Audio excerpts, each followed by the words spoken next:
কুরবানি করার আগে আমরা যে ভুলগুলা সাধারণত করে থাকি, ছোটোখাটো ভুল, কুরবানি দেওয়ার আগে আমরা ছোটোখাটো যে ভুলগুলা করে থাকি, এই ভুলগুলো আমরা করব না। এক নাম্বার, নিয়তের ভুল করি।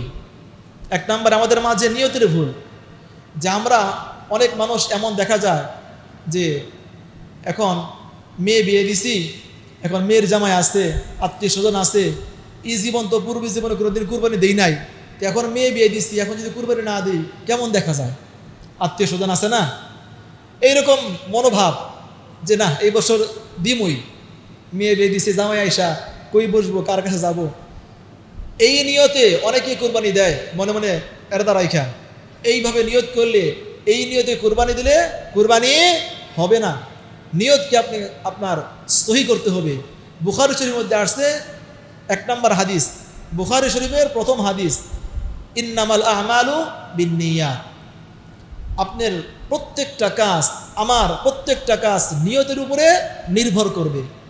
এই জন্য নিয়ত যদি আমার সহি আল্লাহর জন্য না হয়, তাহলে এই কুরবানি কোনো লাভ হবে না, কোনো কাজে আসবে না। এই জন্য আমরা নিয়তকে সবসময় পরিশুদ্ধ করে নেব ইনশাআল্লাহ। 2 নম্বরে, ধারালো ছুরির ব্যবস্থা করা। এটা একটা আমাদের ভুল। কারণ ইমাম সাহেব যখন দেখা যায় যে একটা ছুরি, পুরা মহল্লার মধ্যে একটা ছুরি, এখন ওই এক ছুরি নিয়ে যখন কুরবানি করার জন্য ইমাম সাহেব যায়, 2টা 3টা করার পরে আর দাঁড় থাকে না, তখন পরবর্তী পশুগুলা কুরবানি করতে অনেক কষ্ট হয়, পশুগুলা আঘাত পায়, কষ্ট পায়। এই জন্য প্রত্যেকের বাড়িতে ধারালো ছুরি রাখা উচিত, যেন আপনার ছুরি দিয়ে ওই কুরবানিটা করা যায় সহজে, পশু যেন কষ্ট না পায়। এই ভুল আমরা করবো না ইনশাআল্লাহ। 3 নম্বরে, নিজের পশু নিজে জবাই না করা। এটা আমরা আরেকটা ভুল করি। আপনার আমার নবী বিশ্বনবী মুহাম্মদ রাসূলুল্লাহ সাল্লাল্লাহু আলাইহি ওয়াসাল্লাম হজ্জের সময় তিনি নিজ হাতে নিজের পশু কুরবানি করছেন।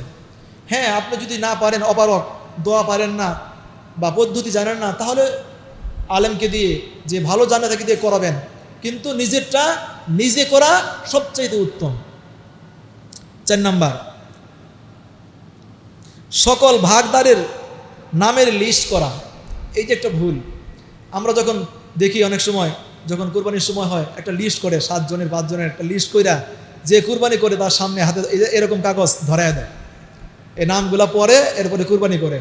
আপনারা বলেন তো, আপনারা যখন কুরবানি কিনছেন, কি নিয়তে কিনছেন, কে কে কিনছেন, এটা আল্লাহ জানে না? জানে কি না? তাহলে ওইখানে আপনার এই কাগজের মধ্যে নাম লেখার কোনো প্রয়োজন আছে? কোনো প্রয়োজন নাই। এগুলো আমরা ভুল করি, এগুলো করব না। এরপরে 5 নম্বরে, পশুর রূহ যাওয়ার আগেই ওইটার রগ বা চামড়া ছিলানো। এটা আমাদের ভুল। একটা পশু কুরবানি করার পরে তার ভিতর থেকে তার রূহ বেরই হয় নাই, শান্ত হয় নাই, তার আগেই পায়ের রগ কাটা শুরু করে, চামড়া কাটা শুরু করে, আছে না এরকম? এটা পশুকে কষ্ট দেওয়া হয়, এটা করা যাবে না। একটু 5টা মিনিট একটু দেরি করবেন, একটু ওয়েট করবেন। 5টা মিনিট দেরি করে যদি করেন তাহলে সুন্দর হয়। অতএব এটা করবো না আমরা ইনশাল্লাহ। এরপরে 6 নম্বরে, যারা এই কুরবানির গরু যারা বানায় বা এই যে গাওয়ালি ভাগ যারা বন্টন করে, এদেরকে গোশত দিয়ে এদের পারিশ্রমিক দেওয়া যাবে কিনা? উত্তর হলো, যারা গাওয়ালি ভাগের বন্টন করে এবং কুরবানির গোশত গরু বানায়, এদেরকে এই কুরবানির এর থেকে, গোশত থেকে তাদের ভাতা বা পারিশ্রমিক দেওয়া জায়েজ নাই, দেওয়া যাবে না। এদেরকে আলাদা পারিশ্রমিক দিতে হবে, টাকা দিবেন। আর দিতে মন চাইলে ব্যক্তিগত আপনার পার্সোনাল কুরবানির যে গোশত আছে বাড়িতে, ওইখান থেকে তাকে হাদিয়া দিবেন। কিন্তু ওই ভাগ যারা বন্টন করে এদের কিছু ভাগ দেন, এটা জায়েজ না, এটা হারাম। 7 নাম্বার, পশুর চামড়া সরাসরি দান করা। যেমন এই যে অনেকেই লিল্লা বোর্ডিংয়ে ইতিমখানায় দান করে দেয়, দেয় না? এটাই উত্তম।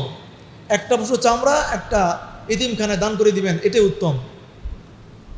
8 নম্বরে, এই জিলহজ মাস যখন শুরু হয়, 1 তারিখ থেকে 10 তারিখ পর্যন্ত বিশেষ বিশেষ কিছু আমল আছে।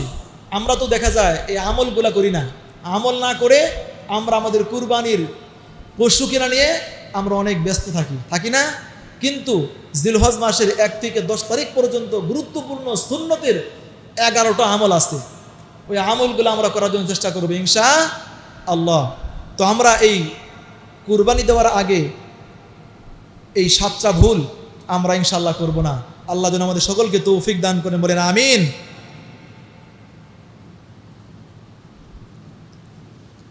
এরপরে আর কিছু প্রশ্ন আছে আমার কাছে। প্রশ্ন হলো, 1 নম্বর প্রশ্ন যে কুরবানি কি? কুরবানি কি? আল্লাহ রাসূল সাল্লাল্লাহু আলাইহি ওয়াসাল্লাম বলেন এই প্রশ্নের জবাবে, কুরবানি হচ্ছে তোমাদের জাতির পিতা ইব্রাহিম আলাইহিস সালাতু ওয়াস সালামের সুন্নাহ। জোরে বলুন সুবহানাল্লাহ। কুরবানি কি? আপনার আমার জাতির পিতা ইব্রাহিম আলাইহিস সালাতু ওয়াস সালামের সুন্নত। 2 নম্বরে, কখন কিভাবে কুরবানি শুরু হয়েছে? প্রথম কুরবানি শুরু হয়েছে বললাম যে আদম আলাইহিস সালাতু ওয়াস সালামের 2 সন্তান হাবিল এবং কাবিলকে দিয়ে পৃথিবীর শুরুতে কুরবানি শুরু হয়েছে, এবং এরপরে শুরু হয়েছে ইব্রাহিম আলাইহিস সালাতু ওয়াস সালামের মাধ্যমে। এরপরে আসেন 3 নম্বর প্রশ্ন আছে এখানে, কুরবানি জরুরি কোনো বিধান কিনা? কুরবানি অনেকে যদি মনে করে যে না কিছুই না, এমনিতেই না। কুরবানি হচ্ছে ওয়াজিব। কুরবানি কি? ওয়াজিব। যার নেশাব পরিমাণ সম্পদ আছে, ধরেন আপনি গরিব মানুষ, এই মাসআলাটা খুব খেয়াল রাখবেন। আপনি গরিব মানুষ, কিন্তু জিলহজ্জের 10, 11, 12 কয়দিন এলো? 3 দিন। এই 3 দিনের ভিতরে যদি আপনি নেশাব পরিমাণ সম্পদের মালিক হয়ে যান, 52.5 ভরি রূপার সমপরিমাণ টাকার মালিক, অথবা 7.5 ভরি স্বর্ণের মালিক, ওইরকম সম্পদের মালিক যদি এই 3 দিনের ভিতরেও আপনি হয়ে যান, তাহলেও আপনার উপরে কুরবানি ওয়াজিব। খেয়াল রাখবেন। প্রশ্ন 4 নাম্বার, কয়দিন পর্যন্ত কুরবানি করা যায়? কুরবানি করা যায় 3 দিন। কয়দিন? 3 দিন। জিলহজ্জের 10, 11, 12 এই 3 দিনের ভিতরে আপনি কুরবানি করতে পারবেন। 5 নাম্বার প্রশ্ন, কোন সময় থেকে কুরবানি করা যাবে? এখানে একটা প্রশ্ন গুরুত্বপূর্ণ, কোন সময় থেকে কুরবানি করা যাবে? জিলহজ্জের 10 তারিখ রাত্রের থেকে যদি কেউ চায় কুরবানি করতে পারবে। আপনারা বলেন তো, দিন আগে না রাত আগে? ইসলামিক হিসাবে আপনি আরবি মাসের হিসাব করতে শুরু হয়েছে রাত থেকে না দিন থেকে? রাত থেকে। আপনি 10 জিলহজ্জের রাতেও যদি কেউ কোনো কারণবশত কুরবানি করতে চায়, এটা জায়েজ আছে, করতে পারবে। আর তাছাড়া উত্তম হলো ঈদুল আজহার নামাজ পড়ে এসে শুরু করবেন। 10 তারিখ, 11 তারিখ, 12 তারিখ এই 3 দিন করবেন। এরপরে প্রশ্ন, কোন কোন পশু দিয়ে কুরবানি করা যাবে? 6 নম্বর প্রশ্ন, কোন কোন পশু দিয়ে কুরবানি করা যাবে? 3 শ্রেণীর পশু, খুব খেয়াল রাখবেন। উট, দুম্বা, গরু, বকরি, ভেড়া, দুম্বা, এই শ্রেণীর পশুগুলা দিয়ে কুরবানি করা যাবে। এর মধ্যে মহিষ একটা আছে। তো মহিষের ক্ষেত্রে ইখতিলাফ আছে, মতামত আছে। কেউ বলছে যে মহিষ দিয়ে কুরবানি করা যাবে না, আবার অনেক ওলামায়ে কেরাম বলছেন যে না, মহিষ দিয়ে কুরবানি করা যাবে। এবার আসেন প্রশ্ন 7, কোন পশুর বয়স কত? বয়সটা জানা দরকার আছে না? উট, মহিষ, গরু। এবার এই 3টার হিসাব খেয়াল করেন। উটের বয়স 5 বছর। কয় বছর? 5 বছর হতে হবে। উটের বয়স 5 বছর। আর গরু, মহিষ এগুলোর বয়স 2 বছর পূরণ হওয়া লাগবে। আর বকরি, ভেড়া, দুম্বা 1 বছর। খেয়াল রাখবেন। এবার 8 নম্বর প্রশ্নে বলা আছে, ত্রুটিযুক্ত পশু দিয়ে কুরবানি হবে? এখন ত্রুটির মধ্যে একটা ব্যবধান আছে। যেমন একটা পশুর একটা কান নাই, এই পশু দিয়ে কুরবানি হবে না। একটা চোখ নাই, এই পশু দিয়ে কুরবানি হবে না।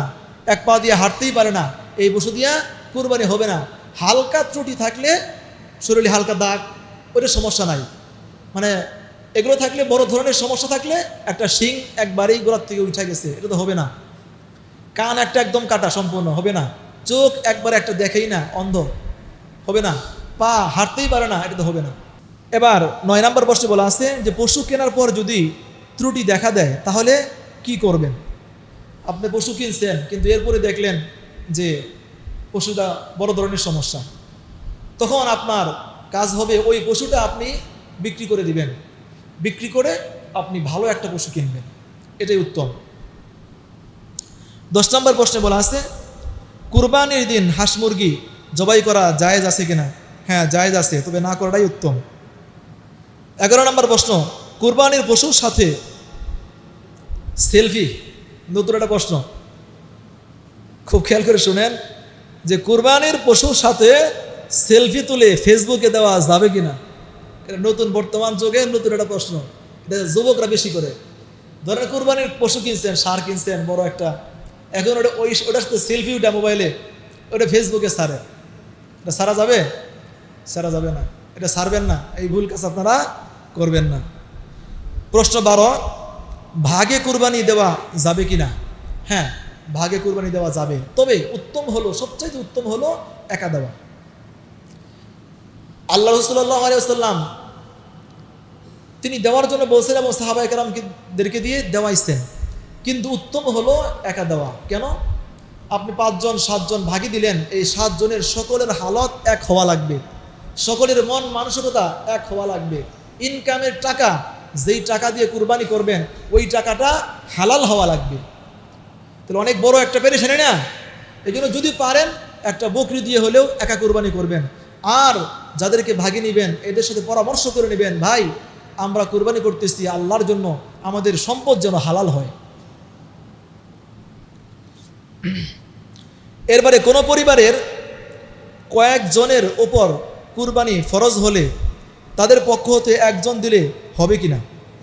এটা অনেক পরিবারে আছে, যেমন একটা ফ্যামিলিতে বাবার 3 ছেলে, এখন বাবার উপরে কুরবানি ওয়াজিব হয়ে গেছে, সন্তানদের উপরে কুরবানি ওয়াজিব হয়ে গেছে, তখন অনেকে একটু চালাকি করে কি জানেন, ওই আব্বার কাছে কিছু টাকা দেয়, 10,000 করে দিয়ে 30,000 দিয়া একটা ভাগ ধরে কুরবানি দেয়। এটা হবে? হবে না। বাবার উপরও ওয়াজিব হয়ে গেছে, সন্তানদের উপরও ওয়াজিব হয়ে গেছে, উচিত হলো সন্তানদের পক্ষ থেকেও আলাদা আলাদা কুরবানি দেওয়া। এরপরে প্রশ্ন হলো 14 নম্বর প্রশ্ন 7 ভাগের নিচে হলে সমস্যা আছে কিনা গরুর ক্ষেত্রে? অনেকেই বলে, জিজ্ঞেস করে, প্রশ্ন তো এনে আসছে, আরও অনেকেই প্রশ্ন করছে আমার কাছে যে 7 ভাগের নিচে একটা গরুতে ভাগী হওয়া যাবে কিনা? হ্যাঁ, যাবে, কোনো সমস্যা নাই। 1 জন থেকে নিয়ে 7 জন পর্যন্ত, জোর বেজোর আপনারা যাই বলেন যে বেজোর মনে হয় করা লাগবে, এটা না, 1 থেকে 7 পর্যন্ত আপনারা ভাগী হইতে পারবেন, কোনো সমস্যা নাই। এরপরে প্রশ্ন 15 যে অমুকের নামে তমুকের নামে কুরবানি করা যাবে কিনা? এখন এই বিষয়টা হলো অনেকেই মোহাব্বত কইরা বিভিন্ন ব্যক্তিদের নামে কুরবানি দেয় না? তার খুব ঘনিষ্ঠ মানুষ বা ভাই বন্ধু বা আত্মীয় স্বজনের মধ্যে কেউ, এগুলো দেওয়া যাবে, তবে যদি নিজেরটা যদি আগে ঠিক থাকে তাহলে আপনি পরবর্তীতে অন্যের জন্য তার অনুমতি নিয়ে দিতে পারবেন। এরপরে প্রশ্ন হলো 15 নম্বর মা বাবা স্ত্রী ভাই এদের নামে কুরবানি দেওয়া যাবে কিনা? হ্যাঁ, দেওয়া যাবে, মা বাবা স্ত্রী এদের পক্ষ থেকে আপনি কুরবানি দিতে পারবেন। এরপরে 2, 3, 4 জন মিলে 1 ভাগে কুরবানি দিতে পারবে কিনা? এটা তো বললাম 2, 3, ও না, এটা বলে নাই, 2 জন 3 জন 4 জন মিলে একটা ভাগ ধরে, এটা ধরা যাবে না। কারণ যদি 3 জনের উপরে কুরবানি ওয়াজিব হয়ে থাকে তাহলে 3 জনের উপরে কি কুরবানি আলাদা করতে হবে, ঠিক আছে, আলাদা করতে হবে। 2 জন হলে 2 জনকেই আলাদা করতে হবে, 3 জন হলে 3 জনকেই আলাদা করতে হবে, এটা খেয়াল রাখবেন। এরপরে 17 নম্বর কুরবানির টাকা অন্য কেউ যদি দিয়ে দেয় তাহলে হবে কিনা? এটা কমন একটা প্রশ্ন। কুরবানির টাকা যদি অন্য কেউ দিয়ে দেয় এই কুরবানি হবে কিনা? হ্যাঁ, হবে।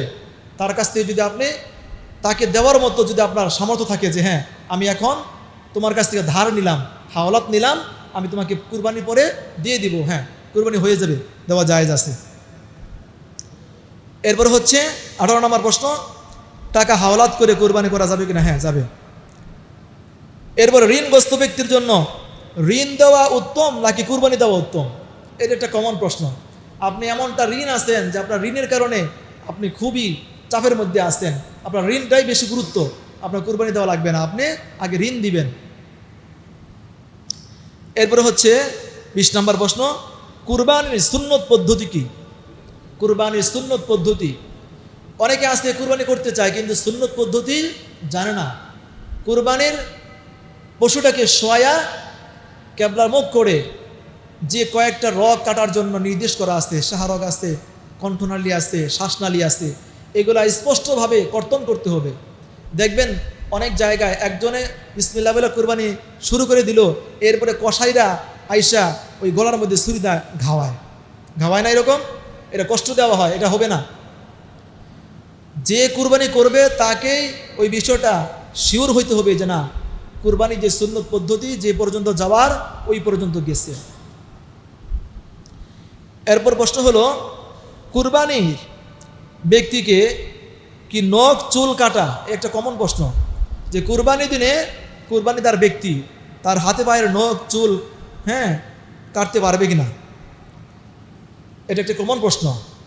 হ্যাঁ, কাটতে পারবে না। সে জিলহজ্জের 10 তারিখ থেকে নিয়ে কুরবানি দেওয়ার আগ পর্যন্ত হাতে পায়ের নখ চুল এগুলা কিচ্ছু কাটবে না, কুরবানি দেওয়ার পরে এগুলো কাটবে, এটাই উত্তম।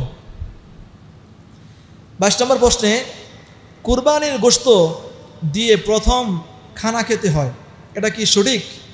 প্রশ্ন, যে কুরবানির গোশত দিয়ে প্রথম খানা খেতে হয়, এটা সঠিক কিনা? হ্যাঁ, এটা সঠিক। আল্লাহ রাসূল সাল্লাল্লাহু আলাইহি ওয়াসাল্লাম নিজ হাতে কুরবানি করে ওই কুরবানির পশুর গোশত দিয়ে প্রথমে খানা খাইছেন। এটা যদি পারেন এটাই করবেন, কিন্তু যদি না পারেন, অপারক, আপনি অসুস্থ দুর্বল, তাহলে আপনি আলাদা খেয়ে নেবেন, কিন্তু উত্তম হলো কুরবানির পশুর গোশত দিয়ে খাওয়া, প্রথম খাওয়া। এরপরে প্রশ্ন হলো 23 নম্বর প্রশ্ন, কুরবানি এবং আকিকা দুইটি একসাথে দেওয়া যাবে কিনা? কিন্তু বলছি, আগে বলছি, হ্যাঁ, আলাদা করাই উত্তম। 24 নম্বর প্রশ্ন হলো, কুরবানির গোশত কিভাবে বন্টন করবেন এবং কয় ভাগ করবেন? এটা বলছি আগে, 3 ভাগ করবেন, তো গরিবদেরকে, আত্মীয় স্বজন এদেরকে দিবেন, নিজে খাবেন। 25 নম্বরে বলা আছে, কুরবানির গোশত অমুসলিমকে দেওয়া যাবে কিনা? এটা একটা প্রশ্ন, আমার কাছে অনেকবার প্রশ্ন আসছে যে কুরবানির গোশত অমুসলিমদেরকে, আশেপাশে কোনো হিন্দু ভাই, খ্রিস্টান, ইহুদি, এদেরকে দেওয়া যাবে কিনা? হ্যাঁ, এটা দেওয়া যাবে, জায়েজ আছে। আপনি অমুসলিম ভাই থাকলে পাশে প্রতিবেশী, আপনি তাকে কুরবানির গোশত দিতে পারবেন, জায়েজ আছে। এরপর প্রশ্ন নাম্বার 26, কুরবানি গোশত 3 দিনের বেশি খাওয়া যাবে কিনা?